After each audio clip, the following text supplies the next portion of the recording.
In this video, we're going to solve equations using substitution. So we're going to use a substitution that makes an equation simpler to solve using numerical methods.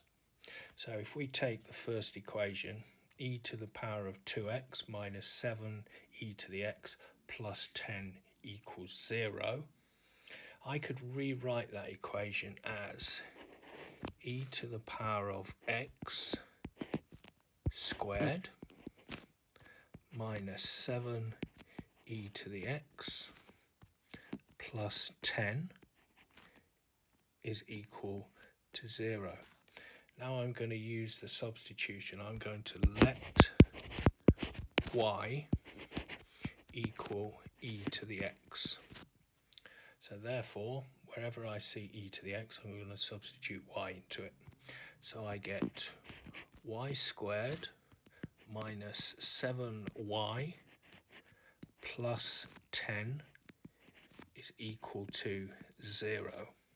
I can see that will factorize, so I can get y minus 2, y minus 7 is equal to 0. So that means that y is equal to 2 or y is equal to 7. Now a common mistake is stopping there because I haven't actually solved my equation. I want to solve for x. But I know that y is equal to e to the x. Therefore, my two solutions are e to the x equals 2 or e to the x equals 7.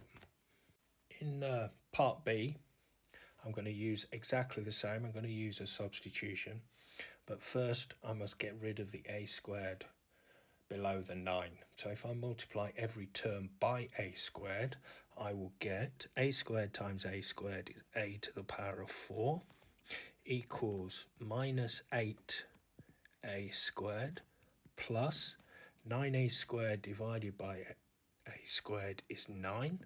I'm going to rearrange that so it's equal to 0. So I get a to the power of 4 plus 8a squared minus 9 is equal to 0. Now I can see that is some form of a quadratic. So I'm going to use the substitution. Let y equal a squared. So therefore I will get y squared plus 8y minus 9 is equal to 0. That will factorize, and I'll get y plus 9, y minus 1 is equal to 0. Therefore, y is equal to minus 9 or y is equal to 1.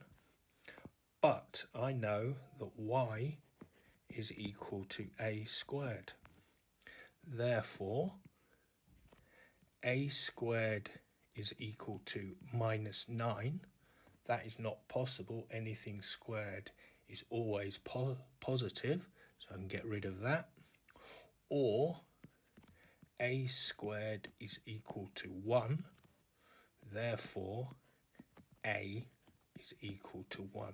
So the only solution to a squared equals 8 minus 8 plus 9 over a squared is a equals 1. So in order to use this method, you've first got to spot usually a quadratic, then find a suitable substitution, and then at the end don't forget to actually answer the question. In part A, we needed to find what x was, so e to the x equals 2 or e to the x equals 7, And in part B, we needed to solve for A. So A is equal to 1.